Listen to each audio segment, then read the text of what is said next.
Halo teman-teman, jumpa lagi bersama Cahyo di segmen Teropong, mengulas lebih jauh.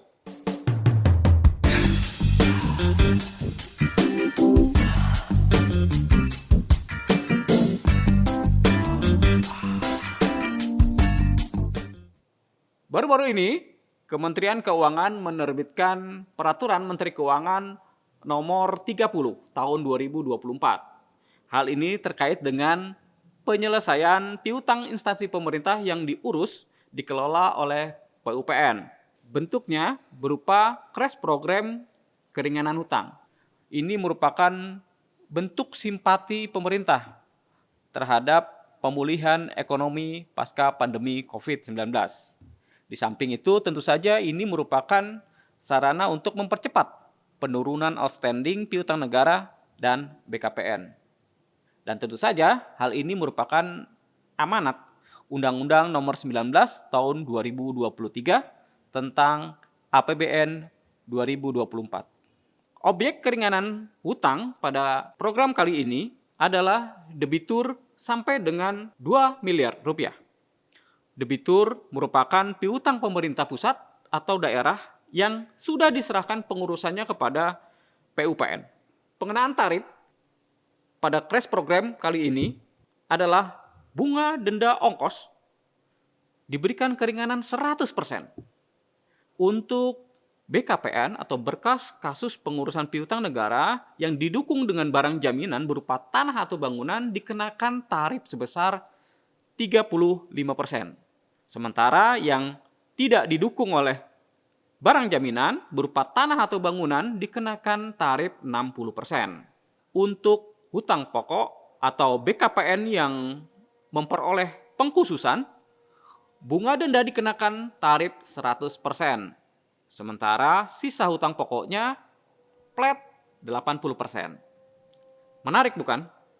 Keringanan ini mendapat tambahan keringanan lagi berupa tarif gradual 40%, 30%, dan 20% tambahan keringanan bila pelunasannya dilakukan sebelum bulan Juni 40%, kemudian antara bulan Juli sampai September diberikan keringanan 30%, dan dari Oktober sampai di Desember diberikan keringanan 20%. Jadi setelah pokok hutang diberikan keringanan, terdapat pula tambahan keringanan. Itu tadi merupakan tarif keringanan crash program tahun 2024. Kemudian untuk siapa-siapa saja yang dapat memohon atau yang dapat diberikan keringanan,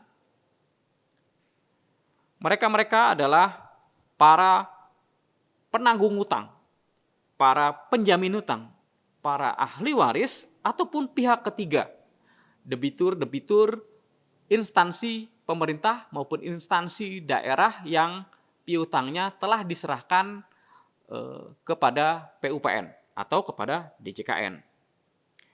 Jadi saya ulangi lagi, yang berhak untuk memohon keringanan adalah mereka para penanggung utang, para penjamin utang, para ahli waris dari penanggung utang tersebut atau penjamin utang tersebut, dan pihak ketiga. Permohonan keringanan ditujukan kepada Kepala Kantor KPKNL. Ya, dimohonkan secara tertulis, bisa melalui elektronik maupun dikirim melalui surat kepada alamat kantor KPKNL, dalam hal ini mungkin KPKNL Bogor. Di samping permohonan tertulis, permohonan mengikuti crash program juga dilengkapi dengan persyaratan administrasi berupa fotokopi kartu identitas dari penanggung utang, penjamin utang, dan ahli atau ahli waris, dan dokumen pendukung. Apa saja dokumen pendukung yang dipersyaratkan untuk permohonan mengikuti crash program keringanan utang? Dokumen pendukung tersebut diantaranya adalah surat keterangan dari pejabat yang berwenang, Misalnya dari kantor kelurahan, kantor desa, kantor kecamatan, dinas pemerintahan daerah, atau instansi yang berwenang yang menerangkan bahwa penanggung utang tidak mempunyai kemampuan untuk menyelesaikan seluruh utangnya tanpa pemberian keringanan. Jadi surat keterangan ini berbeda dengan surat keterangan tidak mampu. Jadi saya ulangi, surat keterangan ini adalah surat keterangan yang diterbitkan atau yang oleh pejabat yang berwenang untuk menerbitkan surat keterangan ini, yaitu kepala desa, kantor kecamatan, kantor kelurahan, dinas atau instansi yang berwenang, yang menerangkan bahwa penanggung utang tidak mempunyai kemampuan untuk menyelesaikan seluruh utangnya tanpa diberikan keringanan. Kemudian atau bisa juga dengan berupa surat keterangan dokumen dari penyerah piutang yang membuktikan bahwa penanggung utang dapat diberikan keringanan. Nah, dokumen-dokumen tadi seandainya tidak bisa didapat oleh pemohon keringanan utang, bisa diganti, yaitu dengan surat pernyataan bermaterai. Kalau tadi dokumen pendukungnya adalah surat keterangan, sementara kalau surat keterangan tidak dapat diperoleh, maka bisa diganti dengan surat pernyataan bermaterai. Cukup dari pemohon, dari pemohon keringanan utang yang menerangkan bahwa penanggung utang, penjamin utang tidak mempunyai kemampuan menyelesaikan seluruh utang tanpa pemberian keringanan, dikuatkan, diketahui atau dibenarkan oleh pejabat berwenang dari kantor kelurahan, kantor kepala desa, kantor kecamatan, instansi pemerintah daerah, atau instansi yang berwenang lainnya, atau oleh penyerah piutang. Jadi kurang lebih secara gambaran, secara sederhana, permohonan ini sangat simpel, sangat mudah.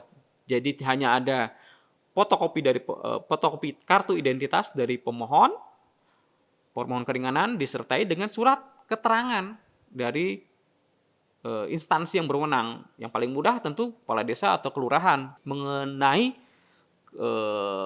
ketidakmampuan dari pemohon seandainya tidak diberikan keringanan. Ketidakmampuan pemohon menyelesaikan kewajiban bila tidak diberikan keringanan. Jadi cukup sederhana Bapak dan Ibu pemberian keringanan crash program kali ini. Program ini hanya ada di tahun 2024 sampai dengan 16 Desember 2024. Jadi jangan lupa Bapak Ibu memohonkan keringanan hutang kali ini sampai tanggal 16 Desember 2024. Jadi jangan lupa Bapak Ibu harus bisa memanfaatkan kesempatan berharga ini. Mungkin itu yang bisa kami sampaikan. Mudah-mudahan Bapak dan Ibu bisa memanfaatkan kesempatan yang berharga ini. Dan tentu saja lunas hari ini, lega sampai nanti. Sampai jumpa.